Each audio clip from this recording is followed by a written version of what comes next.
नईम, आज DG ISPR ने खुलकर एक प्रेस कॉन्फ्रेंस की है, आपकी जमात ने भी सुनी होगी। बिल्कुल सुनिए जी। तो क्या सुना? बहुत शुक्रिया, बड़ी नवाजिश आपने मौका दिया। देखें, 50 साल है, 50 साल से पाकिस्तान की अवाम उन्हें जानती है और प्रेस कॉन्फ्रेंस करके उनको कह देना कि ये गद्दार वतन है, ये मुल्क दुश्मन है, इनकी मुल्क दुश्मन पॉलिसी है, तो वो अवाम ने 8 फरवरी को साबित कर दिया कि कौन मुल्क दुश्मन है, कौन मुल्क का खैर खा है, कौन मुल्क को आगे लेकर बढ़ सकता है।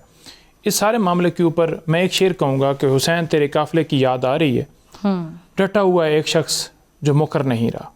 बात यह है, जो सामने बैठे हुए थे सहाफ़ी, उन्होंने कहा जी कि बताइए जी, सुहेल अफरीदी साहब ने ये बात की कि मस्जिदों के अंदर वो तो एक मिसाल दे रहे थे ना, उनको उन्होंने कहा निकाली ना? तो ये और क्या है, उन्होंने कहा जी कि सड़क के ऊपर, गली के ऊपर। चले, आप अगर कह रहे हैं कि आप अपने वज़ीर आला को खुद ही गाली दे रहे हैं, उन्होंने तो मिसाल दी थी। चले खैर आगे चलें। आप देख लीजिए सोशल मीडिया के ऊपर क्या चल रहा है। मैं तो सोशल मीडिया देखती ही नहीं, क्योंकि वहाँ पे बहुत कुछ चल रहा होता है जो कि ऑथेंटिक नहीं होता। नहीं, authentic AI generated videos Aleema Khan की भी चलाई गई है, बिल्कुल ऑथेंटिक नहीं थी, लेकिन उसके खिलाफ कार्रवाई नहीं होगी। फेक न्यूज़ भी बहुत फैलाई जाती है। फेक न्यूज़ भी फैलाई जाती हैं जो कि नहीं फैलाई जानी चाहिए। हम तो कोई फेक न्यूज़, पिछले दिनों में तो आपकी अपनी पार्टी ने इमरान खान साहब को मार भी दिया था। हमने तो नहीं मारा था, कभी भी नहीं ऐसा कहा। ना, अल्लाह माफ़ी दे, अल्लाह ताला उनकी, हमें हमारी ज़िंदगी भी उनको लग जाए। तो ये फेक न्यूज़ है ना कि किसी की ज़िंदगी ऐसा खत्म कर देना, फेक न्यूज़ नहीं है। देखें, 27 दिन हो गए थे उनको आइसोलेशन के अंदर रखा हुआ था, किसी से उनकी मुलाकात नहीं करवाई। जहां से भी खबर हम ये चाह रहे थे। देखें, पाकिस्तान में पहले क्या नहीं हुआ, फातिमा जना के साथ क्या किया गया, जुल्फकार अली भुट्टो के साथ क्या किया गया, बेनज़ीर भुट्टो साहिबा के साथ क्या किया गया।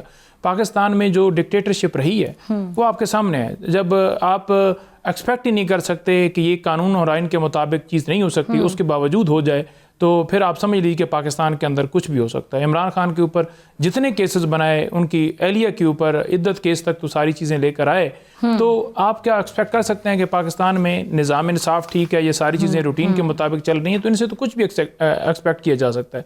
तशवीश उस वक्त बड़ी जब मुख्तलिफ अकाउंट्स ने ये बातें की कि इमरान खान को शायद शिफ्ट कर दिया गया है, या क्योंकि ऐसे ही लग रहा था ना जैसे कुछ छुपाया जा रहा है, मुलाकात ना करने के पीछे रीज़न ही नज़र आ रही थी। तो उस सूरत हाल के अंदर ये सारा है। देखिए, आज भी बात यह है कि पाकिस्तान की अवाम अगर कोई बात करती है तो उन्हें गद्दार कहा जाता है, सोशल मीडिया का दहशतगर्द। रिप्रेजेंटेटिव ऑफ PTI, आप अपना मौके पे सामने रख रहे हैं नईम पंजोता साहब कि आप इस बात पे एतराज़ करें कि DG ISPR ने प्रेस कॉन्फ्रेंस ही क्यों की?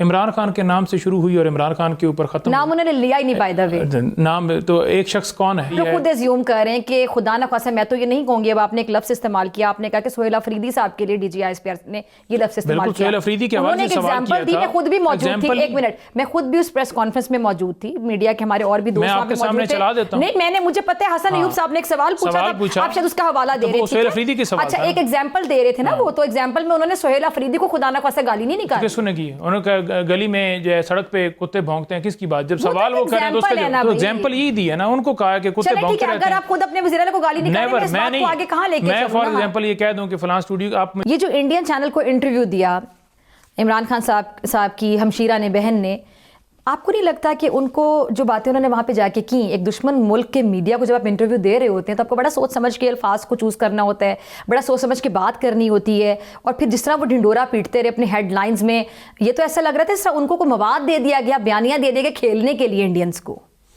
देखिए, बड़ा शोर शराबा जो है इसके ऊपर किया गया कि उन्होंने जाकर भारतीय चैनल्स को इंटरव्यू दे दिए। तो नवाज शरीफ साहब ने जो इंटरव्यू दिए थे वो जायज़ थे, और आज अगर उन्होंने अपनी भाई की हेल्थ के हवाले से वहाँ से एक फ़ेक न्यूज़ चली और उन्होंने उनको लिया और उन्होंने उस पर बात कर ली, तो वो गद्दार हो गए। जब इलेक्शन लूटे जाते थे, जब किसी को हटाया जाता था, कितना शोर मचाया जाता था कि फ़लाना डिक्टेटर, उसने भुट्टो साहब को सज़ा दे दी, उसने नवाज शरीफ को लेकर आया, उसने फिर नवाज शरीफ को हटा दिया, अब बेनज़ीर को बना दिया, अब बेनज़ीर साहिबा को हटा दिया। इमरान खान जो है वो इस तमाम माफिया के ख़िलाफ़ खड़े होंगे। वो कहते हैं कि रूल ऑफ लॉ होना चाहिए, इंसाफ होना चाहिए, जमहूरियत होना चाहिए। ये जो चलता आ रहा है 75 साल से, ये अब नहीं चलेगा। चले, अच्छा नईम पंजोता साहब, ये जो NDO में जाने वाले लोगों को आपने गद्दार करार दे दिया, और दूसरी बात ये, एक बात जी, आपने सोशल बाइकॉट किया, आपने सोशल बाइकॉट करने की तरगीब दी लोगों को, आपने बिल जलाओ, आपने हर वो काम किया जिसके लिए आपको मोर्दे इल्ज़ाम ठहराया जाना चाहिए, लेकिन वो आपकी लड़ाई सियासी लोगों के साथ थी, हम बर्दाश्त करके। अब आपने हमारी फौज के ऊपर जो है वो तनकीद करना शुरू कर दी, फौज के ऊपर अटैक करना शुरू कर दिया, आपको कौम माफ़ नहीं करेगी।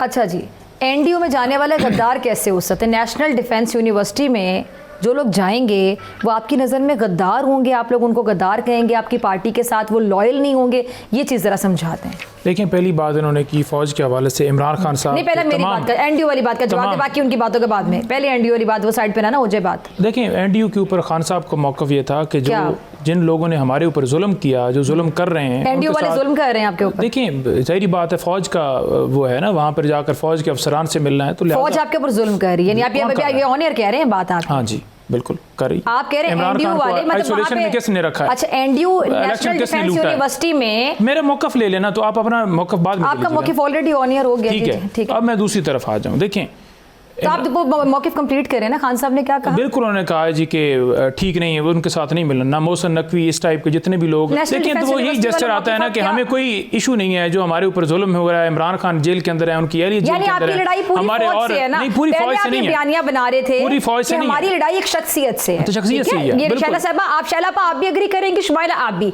आप लोग कैटेगोरिकली पहले प्रोग्राम्स में on air of the record ये कहते रहे कि हमारी लड़ाई एक शख्सियत से है, ठीक है, आप देखने वाले सारे नाज़िर से। अब आपने कहा कि नेशनल डिफेंस यूनिवर्सिटी में जो लोग हैं वो हमारे दुश्मन हैं, आपने पूरी यानी यूनिवर्सिटी में जितने भी फौजी हैं, हमारे सारे फौजी भाइयों को आपने अपना दुश्मन मान लिया। अब मुझे बोलने दें जी, अब आपने खुद ये बात बोली, नहीं मैंने कहा क्लियर कर दें। मैं क्लियर कर देता हूँ। जी जी। देखें, वहाँ पर जरदारी साहब थे, जहाँ वो सर्टिफिकेट्स ले रहे थे, ये तमाम तर चीज़ें वहाँ पर थी, तो ज़ाहिर बात है जब पब्लिक देखती है, अवाम देखती है, इमरान खान साहब से मुलाकात से पहले ही लोगों ने उसके ऊपर बड़ा अफसोस का इज़हार किया। ज़ाहिर बात है, मेरा भाई अगर फौत हुआ है, मेरे भाई को जो है शहीद किया गया या जेल में रखा गया या मुकदमे बनाए गए या मेरे लीडर के साथ ज्यादती की गई, तो लोगों को गुस्सा पाया जाएगा ना कि जो करने वाले हैं आप उनके साथ जाकर बैठ जाएं। नंबर 2 बात ये रह गई कि इमरान खान साहब ने हमेशा कहा कि ये फ़ौज हमारी है, ये इदारे हमारे हैं, और जब इंडिया के साथ जंग हुई उन्होंने कहा एनडीयू को इदारा मानने से इनकार कर दिया। मैं वही कह रहा हूँ ना कि इदारे के साथ इदारे हमारे, जो एनडीयू है ना वहाँ नहीं जाना। मैंने आपको मौक़िफ़ दे दिया।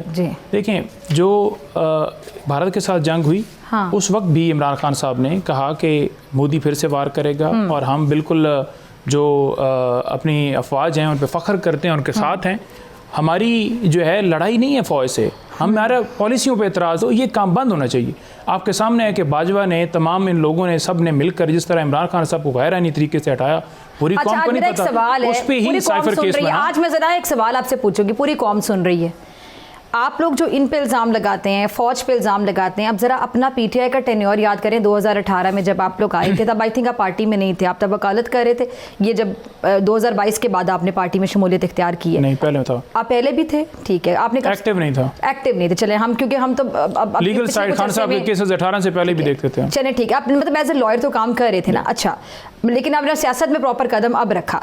अच्छा, आप मुझे बताएं कि उस टाइम पे इमरान खान साहब के बयानात ऑन रिकॉर्ड हैं कि वो बाद में कहते रहे फलां काम वो तो मुझे फलां ने कह दिया था फ़ोन करके, अभी शैला पर इसका जिक्र कह दी, फलां काम वो तो मुझे बता दिया गया था। भाई आपने तो चेंज लाना था ना।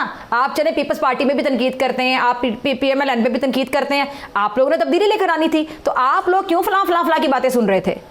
देखिए, बिल्कुल आपकी बात ठीक है। उस पर खान साहब ने खास तौर पर एक्सटेंशन के हवाले से भी कहा कि हमसे ये मतलब खान साहब भी एक पेज पे थे ना, कमर जावेद बाजवा साहब के, मैं नाम लेके बात करती हूँ। देखें, मैं आपको बताता हूँ, इमरान खान साहब कभी ये नहीं थे कि मतीउल्लाह जान को उठा के जेल में डाल दो। जब मतीउल्लाह को उठाया गया तो फौरन उन्होंने कहा कि इसको रिलीज करो। मुझे याद है फवाद चौधरी साहब, शहजाद अकबर साहब, आप अपनी राय देंगे तो फिर तो ये एक तरफा हो जाएगा। मैं आपको राय नहीं दे रही, काश आप उनसे भी इस तरह मैं उनसे पूछने, उनसे भी मेरी बात नहीं, उनको इंटरप्ट ही नहीं आपने किया। मुझे सिर्फ नहीं, पहले उनका जवाब देना। इल्जामात की बातें बंद करें ना, आप लोग इल्जामात शुरू करते थे। मुझे एक बात बताएं, शहजाद अकबर साहब, मैं आपको नहीं बताऊंगा, मैं पहले उनका जवाब दूंगा। मैं आपको बता रही हूं, शहजाद अकबर साहब, फवाद चौधरी साहब वगैरह बैठ के प्रेस कॉन्फ्रेंस करते होते थे कि अब ये सियासतदान कल पकड़ा जाएगा। पहले से बता दिया जाता था, नैब एक आजाद इदारा था, लेकिन पहले प्रेस कॉन्फ्रेंस में शहजाद अकबर साहब आजकल व्लॉग्स करते हैं बाहर बैठ के, वो पहले ही बता देते थे कि जी अब इसकी बारी है, अब उसकी बारी है। तो आपके दौर में भी सब कुछ हो रहा था। मैं उस पर भी जवाब देता हूं। कुछ सहाफियों में बड़ा बुरा टाइम था। हामिद मीर साहब मुझे याद आ रहे हैं, गरीदा फारूकी साहिबा मुझे याद आ रही हैं, जिन पर हर वक्त तनकीद होती थी। कुछ के तो प्रोग्राम्स भी बंद हुए थे आपके दौरे हुकूमत में।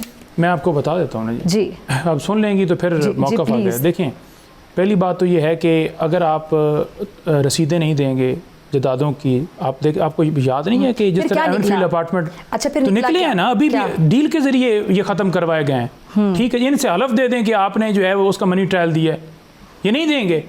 इन्होंने डील की है, डील के तहत इनके केसेस खत्म हुए हैं। नैब के अंदर तरमीम की गई है, 50 करोड़ से नीचे करप्शन को जायज़ करार दिया गया है, हर केस इन्होंने खत्म कर। तोशा खाना से गाड़ी जो ली नहीं जा सकती वो कैसे ली गई है, फिर उस पे केस कैसे खत्म हो सकता है? चले इन जो दोनों सरे महल हैं, जो आपने मनी लॉन्ड्रिंग किया है, जो मकसूद चपरासी के अकाउंट में पैसे थे, जो आपके ऊपर अभी चीनी स्कैंडल आया है, जो गंदम स्कैंडल आया है, जो दुबई लीज के अंदर नाम आए, अब अभी इनसे भी ऐसी इंटरप्शन कीजिएगा जैसे मेरे साथ आपने इंटरप्शन किया। क्योंकि आप कह रहे हैं ऐसा हुआ ही नहीं, नहीं हुआ, क्यों नहीं था? की बातों को मान ही नहीं रहे ना। मैं वो कह रहा हूं कि जब आपने काम में किया, गुनाह किया है, मुल्क लूटा है, ठीक है, जदादें बनाई हैं, 35,000 अरब रुपया कर्जा तो अभी इन्होंने ले लिया। नहीं, मेरी बात आवाम को क्या दिया आपने? अच्छा चले, अब मैं इसी प्रोग्राम में बताती हूँ, आप जितनी गुफ्तगू कर रहे हैं ऑन एयर जारी। दूसरी बात ये कि आपकी कोई गुफ्तगू कट करके नहीं जाती, वरना मुझे फौरन बताएं कि आपकी ये वाली बात काट दी चैनल ने, या आपकी बात चली नहीं, इस पे बीप लग गई। नहीं, मुझे एक बात बताएं। दूसरी बात, आप इतना बोल रहे हैं, यहाँ देख ले कि 3 खवातीन ऐसी, बस मशहूर है कि खवातीन ज्यादा बोलती हैं, सबसे ज्यादा प्रोग्राम में आप बोल रहे हैं। दूसरी बात मैंने शुरू भी आपसे किया, दूसरी बात है कि इल्जाम आपका बिल्कुल यहाँ गलत साबित होता है। आपको मैं पूरा मौका दे रही हूं, मैं आपकी किसी बात को ये नहीं कह रही कि ये ऑन एयर नहीं जाएगी। आपका मौक़िफ़ है, आपकी पार्टी का मौक़िफ़, आपका राइट है, वो ऑन एयर जाना चाहिए। बिल्कुल।